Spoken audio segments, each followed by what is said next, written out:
नमस्कार, स्वागत आहे आपल्या सर्वांचं माझ्या किचनमध्ये। आज आपण बनवत आहोत ऑथेंटिक पद्धतीने शाही मँगो खीर। मार्केटमध्ये आंबे यायला सुरुवात झाली की आंब्याचे वेगवेगळे पदार्थ आपण बनवतो।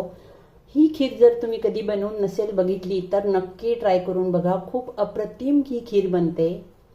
ही खीर इतकी टेस्टी बनते ना की तुम्ही एकदा खाल्ली तर खातच राहाल। आंब्याचा सीजन सुरू आहे, आपण सुद्धा ही रेसिपी नक्की ट्राय करा। व्हिडिओ आवडल्यास व्हिडिओला लाईक शेअर करायला विसरू नका। रेसिपीला सुरुवात करूया। इथले आहेत मी 1/3 कप बासमती तांदूळ। तांदूळ तुम्ही कुठलाही घेऊ शकता, तुमच्याकडे बासमती तुकडा असेल तो घेतला तरी चालतो। आणि याला मी अर्ध्या तासापूर्वी स्वच्छ धुवून पाण्यामध्ये भिजत ठेवलं होतं। मिक्सरमध्ये हे आता जाडसर थोडे आपल्याला वाटून घ्यायचेत। यामध्ये थोडंसं पाणी टाकायचं आणि याला जाडसर फिरवून घ्यायचं।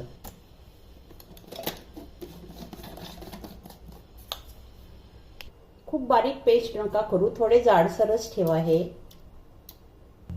आहेत 2 मोठ्या साईजचे आंबे, पिकलेले आंबे घ्यायचे। आंबा तुम्हाला जो मिळेल तो घ्या। यातल्या एका आंब्याचा पल्प काढायचा। आंबा जर छोटा असेल तर तुम्ही 2 आंबे घ्या। याचा मी आता पल्प काढते। हा मोठा आंबा आहे आणि हा दुसरा जो आंबा आहे याला मी बारीक बारीक चिरून घेते।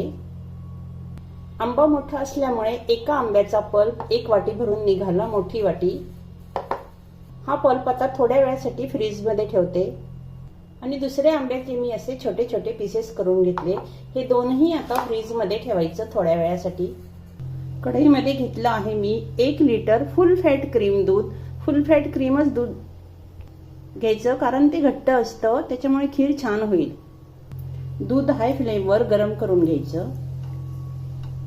दूध थोडं गरम होत आलं त्यामध्ये टाकते मी आता ही तांदूळाची पेस्ट। पेस्ट म्हणजे खूप बारीक अशी नाही केलेली आहे मी, थोडी जाडच ठेवली। हाय फ्लेमवर याला एक उकळी येऊ द्यायची आणि नंतर आपण गॅस कमी करायचा। तांदूळ शिजेपर्यंत आपल्याला हे शिजवून घ्यायचंय, म्हणजे तोपर्यंत दूध पण घट्ट होईल। जसा जसा तांदूळ शिजेल तसं तसं हे दूध पण घट्ट होईल।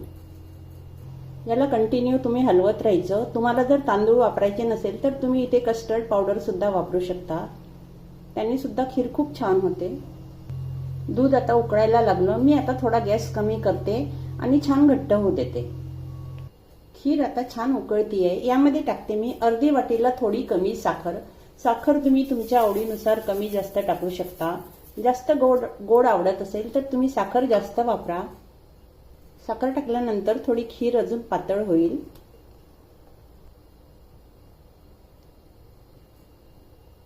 खीर आता चांगली उकळत आहे। यामध्ये टाकते मी हा सुक्या खोबऱ्याचा किस 3 टेबलस्पून। तुम्ही इथे ओल्या नारळाचा किस सुद्धा टाकू शकता, फ्रेश कोकोनट। हे थोडेसे बदाम, थोडे काजू, हे सर्व पुन्हा एकदा व्यवस्थित मिक्स करून घ्यायचं। खीर आता थोडी घट्ट होत आली, त्यात टाकते मी ही 1 टीस्पून वेलची पावडर। मिक्स करून घ्यायचं। आता खीर घट्ट होत आली, बघू शकाल आपण। पण मी याला अजून थोडीशी घट्ट करते। खीर घट्ट पण झाली आणि तांदूळ पण शिजले। आणि काय होईल, थंड झाल्यानंतर ही पुन्हा थोडी अजून घट्ट होईल। परत आपल्याला याच्यामध्ये मावा मिक्स करायचा आहे, म्हणून आता मी गॅस बंद करते आणि खीर थंड करायला ठेवते। खीर आता थोड्या वेळ फॅन खाली ठेवायची, कारण खूप गरम खीरमध्ये पण तुम्ही याच्यामध्ये खवा किंवा मावा टाकू नका, थोडी थंड होऊ द्या। थंड झाल्यानंतर त्यात टाकते मी हा 150 ग्रॅम मावा। 100 ते 150 ग्रॅम मावा तुम्ही वापरू शकता। हवं तर तुम्ही कंडेन्स मिल्क सुद्धा टाकू शकता यामध्ये। मावा आता छान मिक्स करून घ्यायचा। विस्करने मिक्स करायचा म्हणजे छान मिक्स होईल। मावा टाकल्यानंतर खीर एकदम घट्ट झाली। ही बघा, तुम्ही अशी सुद्धा खाऊ शकता, पण आता आपण मँगो खीर बनवत आहे त्याच्यामुळे आपल्याला यात मँगो प्युरी पण टाकायची आहे। पण जोपर्यंत ही खीर पूर्ण थंड होत नाही तोपर्यंत यामध्ये मँगो प्युरी टाकू नका। मी याला आता या बाउल मध्ये शिफ्ट करते, म्हणजे मला ते फ्रीज मध्ये ठेवता येईल। खीर छान घट्ट झाली। आता थोड्या वेळाला 5-10 मिनिटांसाठी फ्रीजमध्ये ठेवायचं झाकून. एकदम चिल्ड झाली पाहिजे. थोड्या वेळ फ्रीजमध्ये ठेवल्यानंतर आता आपण खीर काढून घ्यायची. ही प्युरी सुद्धा मी फ्रीजमध्ये ठेवली होती. ही पण छान अगदी थंड थंड आहे. ती आता आपण या खीरमध्ये टाकून द्यायची. सर्वच टाकायची. व्यवस्थित मिक्स करून घ्यायचं. आता याचा कलर पण चेंज होईल. कलर बघा किती छान आला खीरचा. वाटते ना अगदी शाही खीर. हे थोडे मँगोचे पीस जे आपण तयार करून ठेवले होते फ्रीजमध्ये ते पण यात टाकायचे. हे असे टाकले म्हणजे ना काय होतं, खाताना खूप छान दाताखाली आलं की ते खूप छान लागतं. मिक्स करून घेऊ. तयार झाली आपली शाही खीर अगदी, आणि ती सुद्धा पारंपरिक पद्धतीने बनवलेली.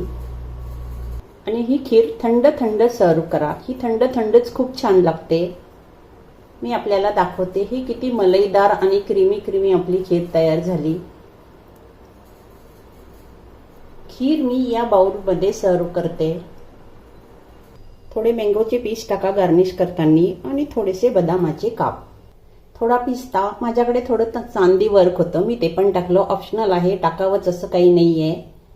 तयार झाली आपली शाही मँगो खीर. आपण पण ही खीर नक्की ट्राय करून बघा. पुन्हा भेटूया अशा छानशा रेसिपीसह. तोपर्यंत धन्यवाद.